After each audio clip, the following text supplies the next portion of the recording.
The scent of Cuban cigar smoke and aged whiskey, the twin perfumes of power, hung heavy in the air of Dante Moretti's study.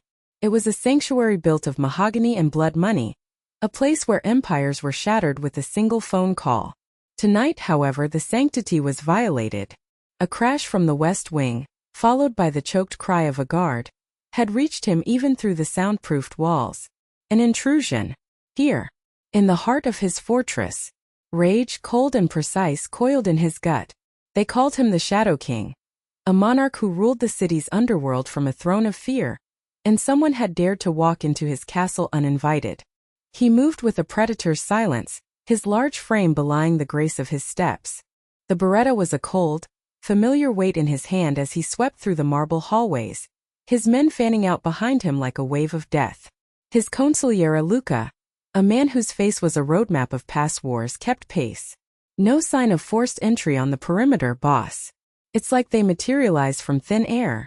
Dante didn't respond. His focus was a laser, cutting through the chaos toward the source of the disturbance, his study. The one room no one entered without his express permission. The heavy oak doors were slightly ajar. He pushed them open, the gun raised, his eyes scanning the opulent darkness. And then he saw her. Cowering near the grand fireplace, a woman with eyes the color of a stormy sea, framed by a cascade of dark hair that fell like spilled ink against her pale skin. She was dressed in worn, simple clothes that were an insult to the room's decadent finery, yet she held herself with a defiant tremor, a cornered animal ready to fight a lion. A fire poker was clutched in her white-knuckled grip, a pitiful weapon against the storm about to break. He took a step forward, the polished leather of his shoes echoing like a death knell on the Persian rug. His voice was a low growl, a rumble of thunder before the strike. "Who are you?" The question was an accusation, a sentence, and a threat all in one. The woman flinched, her breath hitching, but her chin lifted a fraction. Her gaze, terrified yet unbroken, met his. It was that flicker of fire in the depths of her fear that stopped him from pulling the trigger immediately. He saw something more than just a common thief or a rival's assassin. He saw desperation etched into the fine lines around her mouth, a sorrow so profound it seemed to cling to her like a shroud. Behind her, a small whimper, a sound so out of place in this world of hardened men and cold steel that it was jarring. Something small shifted in the shadows at her back, clinging to the fabric of her thin dress. Dante's eyes narrowed, his focus shifting from the woman to the unseen source of the sound. He took another deliberate step, the aura of menace rolling off him in palpable waves. "I will not ask again," he snarled, the velvet glove of his charm stripped away to reveal the iron fist beneath. "Who sent you? And what is that behind you?" The woman Ilara squeezed her eyes shut for a moment, as if bracing for an impact. When she opened them, a single tear traced a path down her cheek, a diamond of grief in the dim ambient light. "No one sent me," she whispered, her voice trembling but clear. We had nowhere else to go." Before Dante could unleash the litany of violence promised in his eyes, the small figure hiding behind her chose that moment to peek out. A tiny girl, no older than 4, with the same dark, flyaway hair as the woman. She was clutching a worn, stuffed rabbit, its button eyes seeming to absorb the room's oppressive tension. But it wasn't the child's fear that struck Dante dumb. It was her eyes. They were his. The same unmistakable storm gray, flecked with silver, that stared back at him from his own reflection every morning. The Moretti eyes. A legacy passed down through generations of kings and killers. His breath caught in his throat, a sensation so foreign he almost choked on it. His gaze dropped lower, snagging on a thin silver chain around the little girl's neck. Dangling from it was a locket, a single intricately carved rose. His rose. The one he had given to Isabella, his fiery, beautiful Isabella, the night he'd asked her to be his queen years ago. Before the fire, before the screams, before she was ripped from his life in a bloody ambush by the Falcone family, leaving nothing behind but ash and a hole in his soul. They told him she was gone, burned beyond recognition. He had built a mausoleum for a ghost. He staggered back a step, the formidable Beretta suddenly feeling alien and heavy in his hand. The entire axis of his world tilted, the foundations of his cold, controlled existence crumbling into dust. The little girl, seeing his face soften from a mask of fury to one of shattered disbelief, took a hesitant step forward. "Mama said you have kind eyes under the sad," she chirped, her small voice cutting through the suffocating silence. Dante's gun arm dropped to his side. The sound of the weapon thudding against his thigh was the only thing that proved this moment was real. This was his daughter. Isabella's daughter. The woman, Ilara, finally spoke again, her words rushing out in a torrent of long-held fear and desperation. "Her name is Arya. I am Ilara, Isabella's sister." She explained everything in a fractured, painful narrative. Isabella hadn't died in the fire. She'd been gravely wounded, pulled from the wreckage by a loyal driver who spirited her away, knowing that to return to Dante's world was a death sentence. Her enemies would finish the job. For months Isabella had clung to life, long enough to make Ilara swear an oath, a sacro giuramento, to protect her baby girl, to keep Arya far from the guns and the blood, to give her a chance at a normal life. Isabella had succumbed to her injuries, leaving Ilara to raise Arya alone, in secret, constantly moving, living in the shadows of the city Dante commanded. They had been ghosts surviving on scraps, until the men who had hunted Isabella caught their scent again.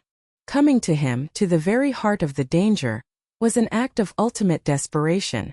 A mother's last wish warring with a guardian's terror. Dante listened, the story washing over him, each word a chisel chipping away at the marble sarcophagus he had built around his heart. He looked at Ilara, truly saw her for the first time. The raw courage it must have taken to walk into the lion's den, not for herself but for his child.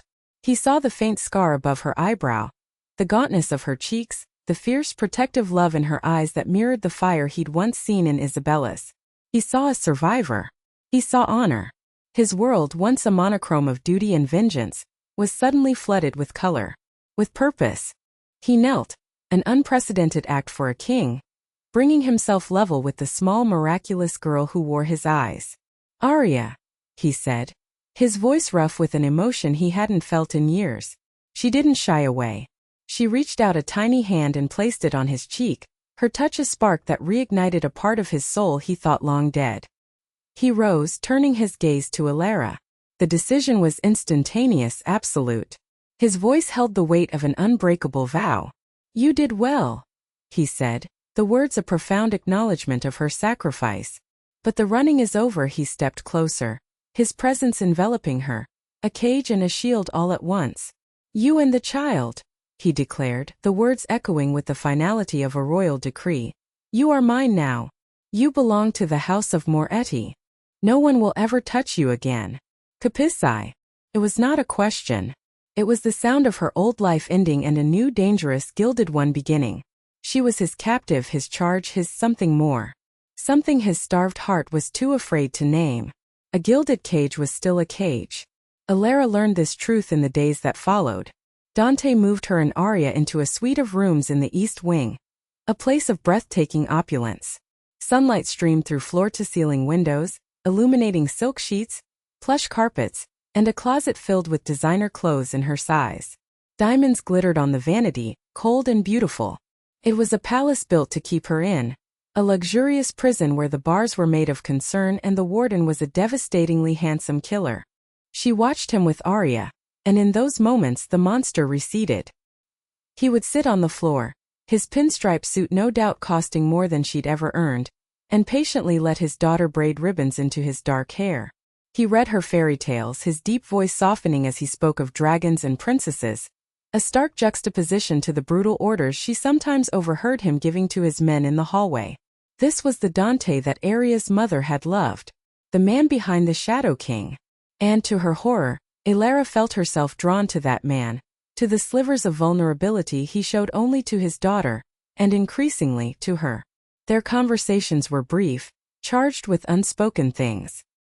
He would find her in the library, his eyes tracing the line of her neck as she read, or in the garden, where he'd appear like a phantom among the blood-red roses his mother had planted. "Love is worse than a hit," Luca, his ever-present consigliere, had quipped to Dante one afternoon, his voice a low warning. "A bullet, you see it coming. This blinds you." Luca's words were aimed at Dante, but they were overheard by Marco, Dante's cousin and underboss. Marco watched Ilara with a venomous smile, his ambition a sickness in his eyes. He saw Ilara and the child not as a miracle, but as a fatal flaw, an exploitable weakness in Dante's impenetrable armor. A king with a heart is a king with a target on his back, Marco whispered to the other capos, planting seeds of dissent like poisonous weeds. The tension in the villa was a constant hum, a string pulled taut between the burgeoning tenderness inside its walls and the ever-present threat of violence from without. For Ilara, the most dangerous place was not in the crosshairs of a rival family, but in the intoxicating proximity of Dante Moretti himself. His gaze felt like a physical touch, his rare, soft words like a caress. He was a storm, and she had been living in the rain for so long she was beginning to forget she should seek shelter. One night, a suffocating silence pressed down on the villa. Arya was asleep, her small chest rising and falling in the soft glow of a nightlight shaped like a star. Restless, Ilara sought refuge in the moon-drenched gardens. The air was thick with the scent of night-blooming jasmine and Dante's roses, their crimson petals looking black in the silver light. She didn't hear him approach, but she felt his presence, a shift in the atmosphere, a sudden drop in temperature. He stood beside her, not speaking, just watching the moon. "They were my mother's," he said finally, his voice a low murmur that seemed to blend with the night. "She said a rose could grow even from blood-soaked ground. If the roots were strong enough." Ilara traced the delicate edge of a petal with her finger. "She must have been a strong woman." "She was," he affirmed. "You have her fire." He reached out, his callous fingers gently brushing against a faint, silvery scar on her forearm. A memento from a broken bottle during a desperate escape with Arya years ago. The touch was electric, a jolt that shot straight to her core. "You wear your battles," he observed, his thumb stroking the mark with a reverence that made her skin burn. "I have been fighting my whole life," she confessed, her voice barely a whisper. "But never for anything that mattered as much as her." His storm-gray eyes locked onto hers, and in their depths she saw a raw, aching loneliness that mirrored her own. "This world, it hollows you out, Ilara. You trade pieces of your soul for power until there's nothing left but an empty crown." He leaned closer, the space between them shrinking, crackling with an impossible energy. "When you and Arya came, it was the first time in years I felt like I had something to fill the void. Something real." His confession hung in the air, more intimate than any kiss. He was the Shadow King, a man who commanded legions of soldiers, and he was admitting his own profound emptiness to her, the woman he held captive. His face was inches from hers now, his breath warm against her lips. She could see the conflict in his eyes, the war between the ruthless Dawn and the man who craved salvation. Just as his lips were about to meet hers, a single sharp crack echoed from the distant city. A gunshot. The spell was broken. The world outside the garden walls, his world, rushed back in. He pulled away, his jaw tight, the tender moment dissolving into the cold reality of his life. "You should go inside," he commanded, his voice once again edged with steel. "It's not safe out here." But Ilara knew the truth. The most dangerous place in the world was right where she was standing, and she had no desire to leave. Marco saw his opportunity in Dante's distraction. The boss was besotted, softened by the presence of the woman and the child. He was spending more time in the villa's private quarters than in the strategy rooms, his thoughts on fairy tales instead of turf wars. It was a weakness Marco intended to exploit to its fullest, most bloody extent. He arranged a clandestine meeting with Rico Falcone, the head of their most bitter rival family, the very man responsible for Isabella's supposed death. In a grimy, water-stained warehouse by the docks, Marco laid out his plan. "Dante has a new family," he hissed, the words dripping with disdain. "A sister of his dead whore and the brat she spawned.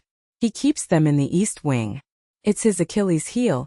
He provided Falcone with detailed blueprints of the villa, patrol schedules, and the specific location of the panic room, but with one crucial lie. He told them it was in the West Wing on the opposite side of the estate. The plan was simple and brutal. Falcone's men would launch a full frontal assault on the East Wing, a diversion meant to draw all of Dante's forces. In the ensuing chaos, Marco's own loyalists, already inside the villa, would secure the strategic points, and Marco himself would eliminate Ilara and Arya. He would pin their deaths on the Falcones, stoking Dante's grief and rage, making him reckless. Then Marco would step in, the voice of calm reason, and seize control of the family, a hero who restored order. The betrayal was absolute, a serpent striking at the heart of the family it claimed to serve. The first explosion rocked the villa just after midnight, shattering the stained glass window at the end of the main hall. Gunfire erupted, a deafening chorus of automatic weapons that tore through the night's tranquility. Alarms blared as Dante's men scrambled to their positions, but the attack was too sudden, too precise.